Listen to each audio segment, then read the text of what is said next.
Yo veo varias hipótesis. Hay que tomar en cuenta que aquí tenemos que hacer modelos, en el sentido de que es muy difícil hacer una predicción exacta porque estamos hablando de subculturas criminales. La primera, que sería la más fácil y la que asume una situación, vamos a decirle, de equilibrio, es que hay una sucesión ya pactada adentro de la organización. Y que en ese sentido, este elemento que caracterizaría al cártel de Sinaloa, que no es granítico, sino es una composición de distintos clanes que comparten la procedencia regional, que comparten la sangre como elemento que construye lealtades. En este momento entenderían que la estructura es más importante que los sujetos, por decirlo en lenguaje sociológico. Entonces, se podría pensar en la sucesión natural por parte, por ejemplo, de Ismael Zambada, o se podría pensar incluso en José Esparragosa alias El Azul, que es un actor que se ha mantenido en las sombras por mucho tiempo, pero tiene un enorme peso en la subcultura del narcotráfico. O podríamos pensar incluso en un involucramiento de un narcotraficante histórico que recién acaba de ganar la libertad, que es Rafael Caro Quintero.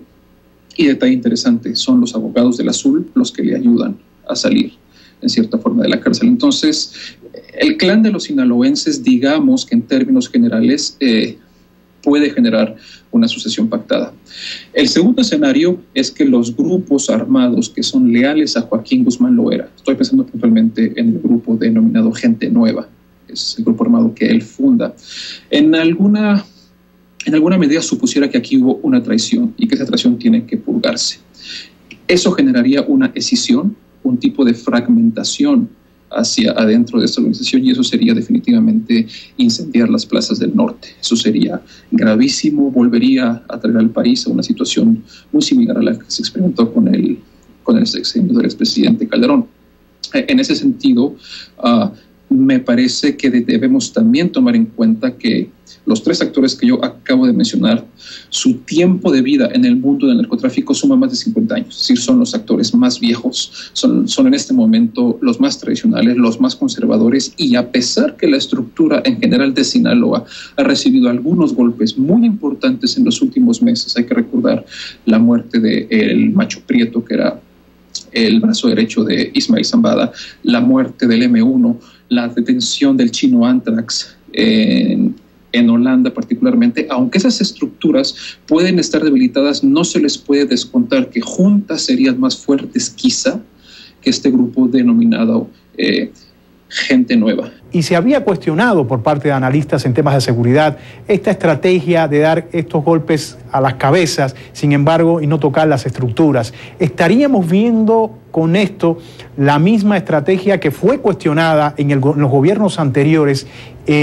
o estaríamos viendo otro tipo de estrategia? ¿Vamos por el camino correcto o no vamos por el camino correcto? Y al final, me gustaría también que me diera su opinión, el problema de las drogas, tanto en México como en la región, y bueno, y Centroamérica, por supuesto, conectada con nuestro país, en algún momento...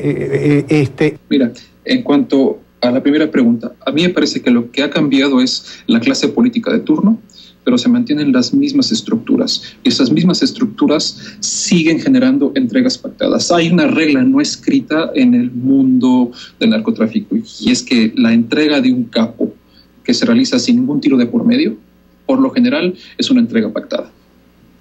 Solamente hay que hacer el contraste entre la detención y muerte de Arturo Beltrán en el año de 2009, uno de los rivales más acérrimos de Joaquín Guzmán Loera, y la forma en cómo fue detenido y ya sometido, fue ejecutado, y las imágenes tan grotescas que todos vimos en las siguientes horas, y esta detención.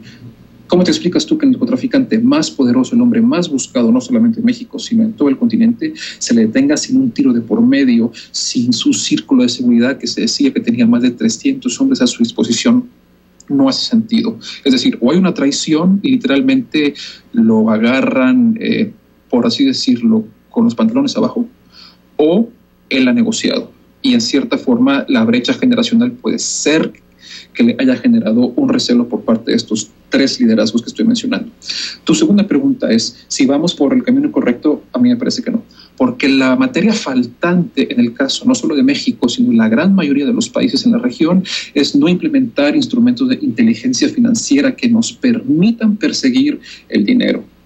Si de verdad hay un interés del gobierno de Enrique Peña Nieto por acabar con este flagelo, deberíamos de comenzar a ver otra serie de detenciones hacia el resto de la estructura del cártel de Sinaloa e instrumentalizar mecanismos que nos permitan acabar con las más de 3.500 empresas que están asociadas al cártel de Sinaloa y que permiten una facturación de 8 millones de dólares diarios. Y esos instrumentos no existen. Gracias, doctor, por esta entrevista. Buenas noches. No, al contrario de ustedes, buenas noches.